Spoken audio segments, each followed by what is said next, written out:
Di sebuah desa kecil yang dikelilingi oleh gunung-gunung hijau, hiduplah seorang pemuda bernama Salman. Ia dikenal sebagai pemuda pekerja keras, tapi ada satu hal yang selalu membuatnya gelisah: keberhasilan orang lain. Setiap kali tetangganya Hasan mendapat pujian karena panennya yang melimpah, hati Salman terasa terbakar. Ketika Nur, seorang pedagang kain, tiba-tiba sukses menjual barang dagangannya ke kota, perasaan iri kembali menyeruak di dadanya. "Kenapa bukan aku?" gumam Salman sambil menatap sawahnya punya Hasan, atau warung kecilnya yang sepi pembeli dibanding milik Nur. Setiap kali ia melihat kebahagiaan di wajah mereka, seakan-akan kebahagiaan itu mencuri sebagian miliknya.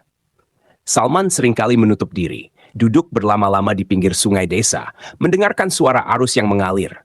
Tapi pikirannya tak pernah benar-benar tenang.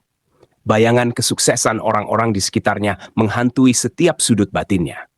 Suatu sore, saat ia berjalan melewati masjid, Salman melihat Syekh Umar, seorang guru yang dihormati di desanya, tengah duduk di beranda masjid. Syekh Umar, dengan jenggot putih yang sudah menua dan senyuman lembut yang selalu terpancar, menepuk-nepuk tempat di sebelahnya, mengisyaratkan Salman untuk duduk. "Aku melihat ada awan yang menggantung di atas kepalamu, Salman," ucap Syekh Umar sambil tersenyum. "Apa yang membuatmu begitu gelisah?" Salman ragu-ragu sejenak, namun akhirnya ia membuka hatinya. Ia menceritakan rasa iri yang tak bisa dihilangkannya, tentang betapa sulit baginya untuk merasa tenang saat melihat orang lain bahagia dan sukses. Syekh Umar mendengarkan dengan penuh perhatian, lalu berkata, "Tahukah engkau Salman, bahwa rasa iri ibarat bara api yang kita genggam sendiri? Bara itu tidak melukai orang yang kita irikan, tetapi membakar tangan kita sendiri. Apakah engkau mau terus memegang bara itu?" Salman terdiam.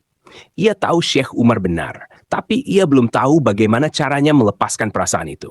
Syekh Umar melanjutkan, "Ketika engkau iri pada orang lain, engkau lupa bahwa Allah telah menulis takdir yang berbeda bagi setiap orang. Engkau melihat bunga yang tumbuh di taman orang lain, tapi engkau lupa pada benih yang Allah tanam di kebunmu sendiri. Apakah engkau yakin tidak ada yang tumbuh di sana, Salman?" Salman mengernyit, tak paham apa maksudnya. "Lihatlah dirimu," lanjut Syekh Umar. "Engkau memiliki kebun, engkau memiliki warung.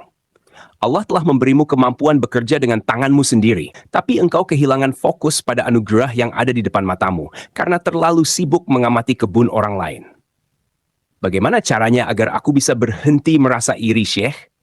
tanya Salman dengan suara pelan, hampir seperti berbisik.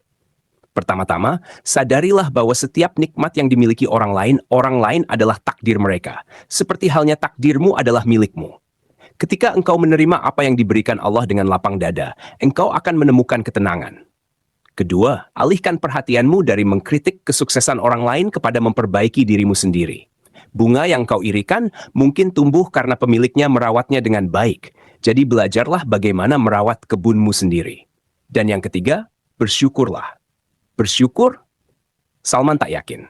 "Tapi apa yang bisa aku syukuri, Syekh, jika apa yang kumiliki tak seberapa dibandingkan mereka?" Syekh Umar tersenyum lebar. "Salman, bersyukur bukan soal seberapa banyak yang kau punya, tapi bagaimana kau menghargai setiap hal yang ada dalam hidupmu. Jika engkau hanya melihat sedikit, maka yang kau lihat hanyalah kekurangan.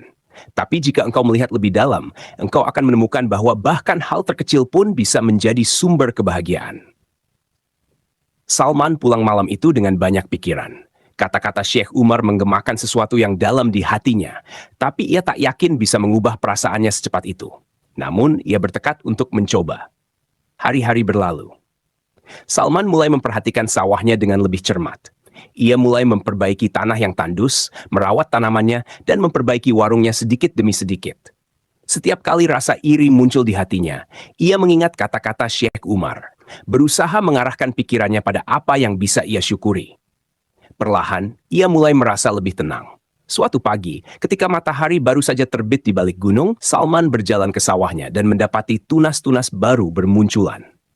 Angin sepoi-sepoi membelai wajahnya, dan untuk pertama kalinya dalam waktu yang lama, ia merasa damai. Kebahagiaan Hasan dan Nur tak lagi menjadi bebannya. Ia menyadari bahwa mereka sedang menjalani takdir mereka sendiri, dan ia, dengan caranya sendiri, sedang menjalani takdirnya. Di desa itu, Salman tidak pernah menjadi orang terkaya atau tersukses. Tapi, ia menemukan sesuatu yang jauh lebih berharga, ketenangan hati. Kebunnya tumbuh perlahan, tapi setiap bunga yang mekar adalah hasil dari usaha dan ketulusan yang ia tanam. Dan itulah yang membuatnya merasa cukup, merasa utuh. Seiring berjalannya waktu, orang-orang mulai melihat perubahan pada diri Salman. Ia menjadi lebih ramah, lebih tenang, dan mereka sering bertanya-tanya apa yang telah mengubahnya.